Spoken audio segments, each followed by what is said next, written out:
Hello everyone, welcome to the commerce achiever platform. आज एक और इन्वेस्टमेंट ऑप्शन को हम कवर अप करने वाले हैं, सर्टिफिकेट ऑफ डिपॉजिट। जी हाँ, इसमें भी आप इन्वेस्टमेंट की अपनी प्लानिंग कर सकते हैं। तो उससे पहले कवर करते हैं complete detail certificate of deposit के बारे में। कंटेंट आपको हिंदी इंग्लिश दोनों ही मीडियम में अवेलेबल होगा। इस कंप्लीट सीरीज का मैक्सिमम बेनिफिट लें।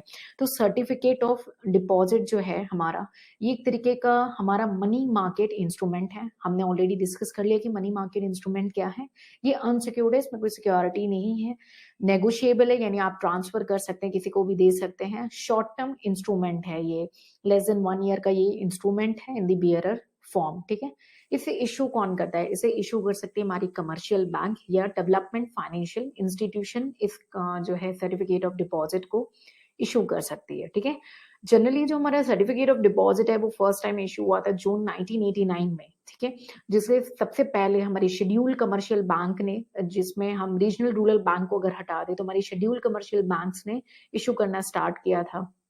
ठीक है, इसमें से हम schedule commercial bank and local area banks को अगर हटा देते हैं तो जितने भी हमारी शेड्यूल कमर्शियल बैंक्स थी उस समय ऑथराइज्ड टू इशू दी आपका सर्टिफिकेट ऑफ डिपॉजिट। ठीक है, उसके बाद फाइनेंशियल इंस्टीट्यूशन इसमें इंक्लूड हुई, आरबीआई ने उन्हें परमिट किया और फाइनेंशियल इंस्टीट्यूशंस भी अब सर्टिफिकेट ऑफ डिपॉजिट्स को इशू करती हैं। तो एक बार क्विकली इस कंटेंट को रीड करते हैं, फिर फर्दर बढ़ेंगे इस जर्नी में।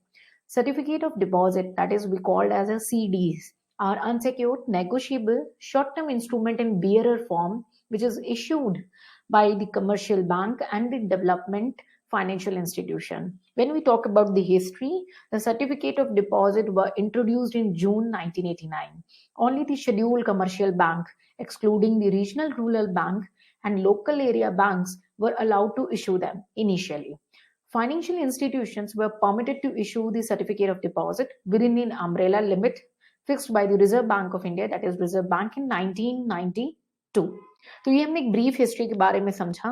हमने ये समझा ये एक short term money market instrument है। ठीक है, तो ये एक तरीके का टाइम डिपॉजिट है। आपका टाइम यानी जो फिक्स्ड ड्यूरेशन के लिए होता है, जो ड्यूरेशन उसमें फिक्स्ड रहती है उतने ड्यूरेशन के लिए आपका रहता है। जनरली जो उसका नेचर है वो एफडी जैसा ही है, लेकिन एग्जैक्टली एफडी नहीं है। ठीक है, तो मेन डिफरेंस अगर हम सर्टिफिकेट ऑफ डिपॉजिट की बात करें और हमारे एफडी की बात करें, तो आप एफडी को किसी और को ऐसे ट्रांसफर नहीं कर सकते, लेकिन आप सर्टिफिकेट ऑफ डिपॉजिट को क्या है, वो ट्रांसफरेबल है, आप उसे ट्रांसफर कर सकते हो। ठीक है, सर्टिफिकेट ऑफ डिपॉजिट आपका एसएलआर और सीआरआर की रिक्वायरमेंट के कंप्यूटेशन में इंक्लूड होता है। तो जब हम कोई भी बैंक अपने एसएलआर और सीआरआर की कंप्यूटेशन करती है तो वो सीडीज को उसमें इंक्लूड करती है। ठीक है, कितना रेज करना चाहिए बैंक को, अब कितने पैसों की जरूरत है, तो कोई लिमिट नहीं फिक्स की है। जितनी भी बैंकों को जरूरत होगी उन जरूरतों को पूरा करने के लिए बैंक्स इशू करती हैं सर्टिफिकेट ऑफ डिपॉजिट्स को। ठीक है, इसमें स्टैम्प ड्यूटी लगती है जो कि बहुत ही लिमिटेड है। ठीक है, उसके बाद जो ये इशू हो सकता है, इंडिविजुअल आप भी इसको सब्सक्राइब कर सकते हैं, कॉर्पोरेशन है, कंपनी है, ट्रस्ट है, एसोसिएशंस हैं, वो भी जो है इन्हें सब्सक्राइब कर सकती हैं। ठीक है, एनआरआईज भी सब्सक्राइब कर सकते हैं इन सर्टिफिकेट ऑफ डिपॉजिट्स को, लेकिन ऑन नॉन रिपीटेबल बेसिस पे। तो एक बार क्विकली इसे भी कंक्लूड करते हैं। Certificate of deposit are the time deposit of specific maturity, similar to the fixed deposit. The biggest difference between the two is that certificate of deposit being a bearer form are transferable and tradable, while FDs are not. Sorry, it's a correction. FDs are not. ठीक है, तो हमारा certificate of deposit is it's transferable and even tradable.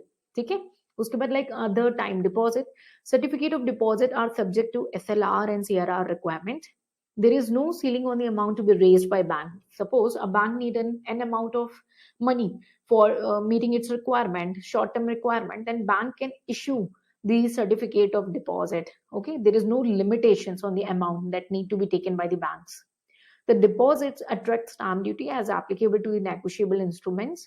They can be issued to individuals, corporations, company, trust, funds, association, and other. That means who all can subscribe. An individual can subscribe, a corporation can subscribe. ठीक है, NRIs can also be subscribed to the deposit, but on the non-repeatable basis. So this is a brief picture about certificate of deposit. हमने brief एक characteristic एक तरीके से उसके cover किया। अब सर्टिफिकेट ऑफ डिपॉजिट जो है हमारी आरबीआई जो है ना, इसकी क्लैरिफिकेशन और चेंजेस इसे time to time almost every year लेकर के आती है, और इसमें चेंजेस हमें देखने को मिलते हैं, ठीक है।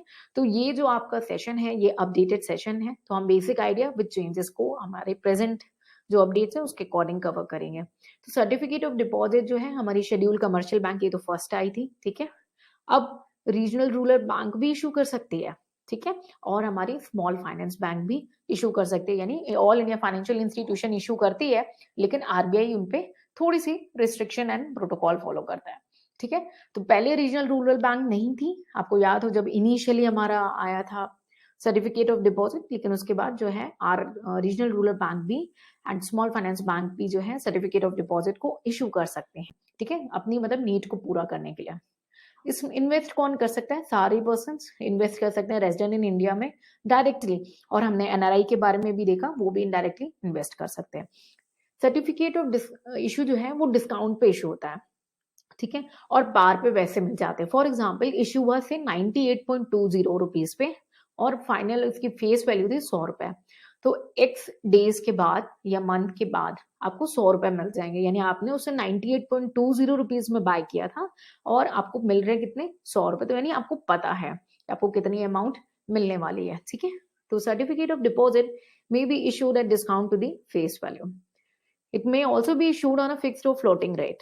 That means a rate may be fixed by the RBI or on parlance, and a floating rate means जो rate change होता रहता है. Basis provided the interest rate on floating date, certificate deposit is reset at a periodic rest agreed to at the time of issue and is linked to the benchmark established by the Financial Benchmark Administrator or approved by the Fixed Income Money Market and Derivative Association of India. यानी अगर कोई flexible rate रख रहा है ना तो इनका जो रेट है वो अप्रूव्ड होना चाहिए, ठीक है। FIMMDA shall ensure that any of the floating rate means जो change होता रहता है, approved by them for this purpose is determined transparently, objectively and in the arm's length transactions, यानी वो valid होना चाहिए, true picture represent करना चाहिए। तो हमने देखा कैसे सर्टिफिकेट ऑफ डिपॉजिट इशू हो सकते हैं, एक तो डिस्काउंट पे होंगे और अगर रेट पे हो रहे हैं तो कोई फिक्स रेट भी हो सकता है और फ्लोटिंग भी होता है, और अगर फ्लोटिंग है तो वो अप्रूव्ड होना चाहिए, क्लियर। अब सर्टिफिकेट ऑफ डिपॉजिट जब पहली बार प्राइमरी इशू हो रहा है, फर्स्ट टाइम इशू हो रहा है, ठीक है, सो ये डीमैट के फॉर्म में इशू होंगे, डिपॉजिटरी फॉर्म में, और जो कि रजिस्टर होगी सेबी के साथ में, ठीक है।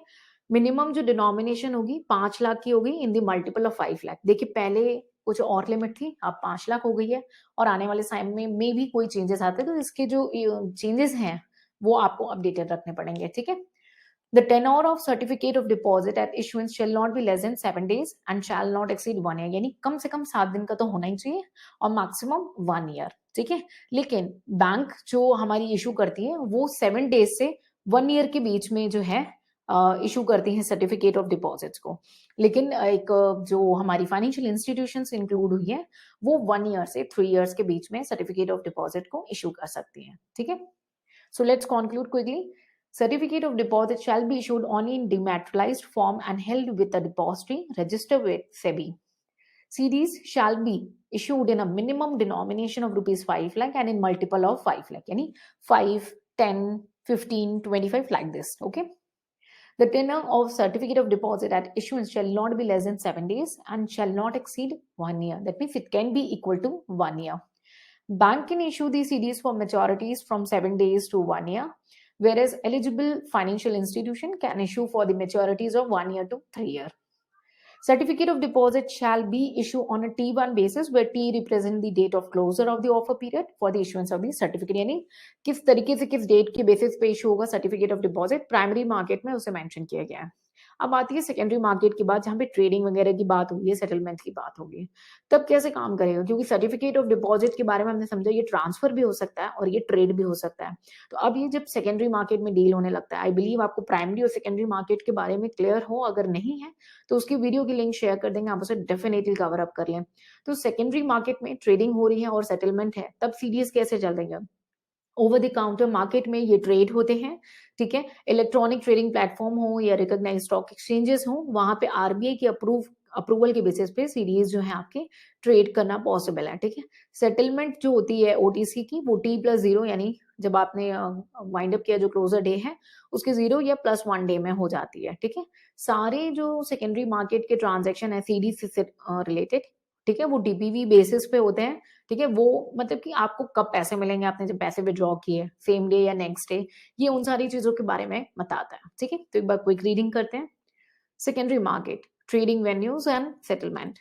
CDs shall be traded either in the over-the-counter market, including on the electronic trading platform, or on a recognized stock exchanges with the approval of Reserve Bank. Yes, approval of the Reserve Bank is important because these are issued by the financial institutions and bank. Okay. The settlement cycle of OTC trades in CDs shall be T plus 0 or T plus 1. All secondary market transaction in CDs shall be settled on the DVP basis through the clearing corporation of any recognized stock exchange or any other mechanism which is approved by the Reserve Bank. अब भाई reserve bank को क्यों ला रहे हैं? Because bank को पैसे चाहिए, financial institutions को पैसे चाहिए, इसलिए रिजर्व बैंक तो अब आएगी, ठीक है? बैंक्स को ये जो सीडीज अगर इशू कर दी तो बैंक उसे बायबैक नहीं कर सकती है और बैंक उसके अगेंस्ट में लोन नहीं दे सकती। यानी अगर आप ऐसे व्यक्ति हैं, आपने सीडी बाय किया और आपको अपेक्षा है कि भाई कल को मेरे को सीडी के अगेंस्ट में लोन मिल जाए, तो अभी प्रेजेंटली सीडीज के अगेंस्ट में कोई लोन नहीं मिलता। फॉर एग्जाम्पल आपको कई अकाउंटों में एफडी के अगेंस्ट में लोन मिल जाता है, लेकिन सीडी के अगेंस्ट में अभी ऐसा कोई चेंजेस नहीं आया है, तो बैंक्स जो हैं वो सीडी के अगेंस्ट में लोन अलाउ नहीं कर सकती हैं। Clear? So banks are not allowed to grant loan against the CDs unless specifically permitted by the Reserve Bank. So I believe आज के सेशन में आपको काफी इंफॉर्मेशन 0.1% वैल्यू एडिशन भी मिला हो सर्टिफिकेट ऑफ डिपॉजिट के बारे में, तो please do let us know. और अगर देखिए कोई भी इंस्ट्रूमेंट लीजिए, उसमें आपको इन्वेस्ट करना है नहीं, हमें उसके प्रॉन्स एंड कॉन्स को देख करके चलना है। फॉर एग्जाम्पल इसमें हमें पता है कि ये सेफ है, इसमें हमें फिक्स्ड अमाउंट मिल जाएगा। फॉर एग्जाम्पल अभी स्टॉक मार्केट हम पिछले 1-2 महीनों से देख रहे हैं, लगातार 1-2 साल से, कि वो गिरता ही जा रहा है, तो इसमें आपको कुछ तो मिल जाएगा, तो आप गारंटी रिटर्न देख पाते हो, सेफ्टी देख पाते हो, ठीक है? और कंपेयर टू सेविंग अकाउंट ज्यादा रिटर्न भी देख पाते हो। लेडरिंग की बात करें तो हमारा जो सर्टिफिकेट ऑफ डिपॉजिट है, लेडरिंग कर लेता है। क्यों? क्योंकि इसकी जो सेविंग की टेक्निक है कि आपके मनी को ये एक तो लिक्विड रखता है, ठीक है, और इंटरेस्ट रेट भी गिन करता है, मतलब ये स्वैपिंग करना पॉसिबल है, ठीक है। मेंटेनेंस कॉस्ट जो है वो बहुत ना के बराबर है, ठीक है। और अगर डिसएडवांटेजेस की बात करें तो भाई इससे ज्यादा तो कहीं और भी मिल सकता है, ठीक है। तो other kind of fix deposit हो गया या स्टॉक मार्केट हो गया, म्यूचुअल फंड हो गया, है ना। अगर आपने अर्ली विड्रॉ किया तो आपको पेनल्टी देनी पड़ेगी। इंटरेस्ट रेट ऑब्वियसली आपको कंपेयरली कम मिल रहा है, जो कि इन्फ्लेशन को भी बीट नहीं कर पा रहा, मनी रिटर्न जो है लोअर है। तो आप किस तरीके के इन्वेस्टर हो, आपको उसके अकॉर्डिंग ही डिसाइड करना है कि ये जो सर्टिफिकेट ऑफ डिपॉजिट है आपके लिए वैल्यूएबल है या नहीं। लेकिन इसकी इंफॉर्मेशन हर किसी के लिए वैल्यूएबल है। तो आई बिलीव आज के सेशन में आपको 0.1% भी वैल्यू एडिशन मिला हो। कोई भी चेंजेस या अपडेट आएगा तो उसे हम टाइम टू टाइम आपके साथ शेयर करेंगे। आरबीआई की गाइडलाइंस आती है सीडीज को लेकर के, आपको ईच ईयर एक बार उसे रेफर कर लेना है। अगर आप किसी एग्जाम में बैठे हैं तो आपसे रिक्वेस्ट है कि आप अमेंडेड ही कवर अप करके जाएंगे, ठीक है। फॉर एग्जाम्पल पहले सीरीज की लिमिट 1 लाख थी, अब वो बढ़ के 5 लाख हो चुकी है, ठीक है। For any update stay connected and for learning stay connected. Take care, bye bye and जय हिंद।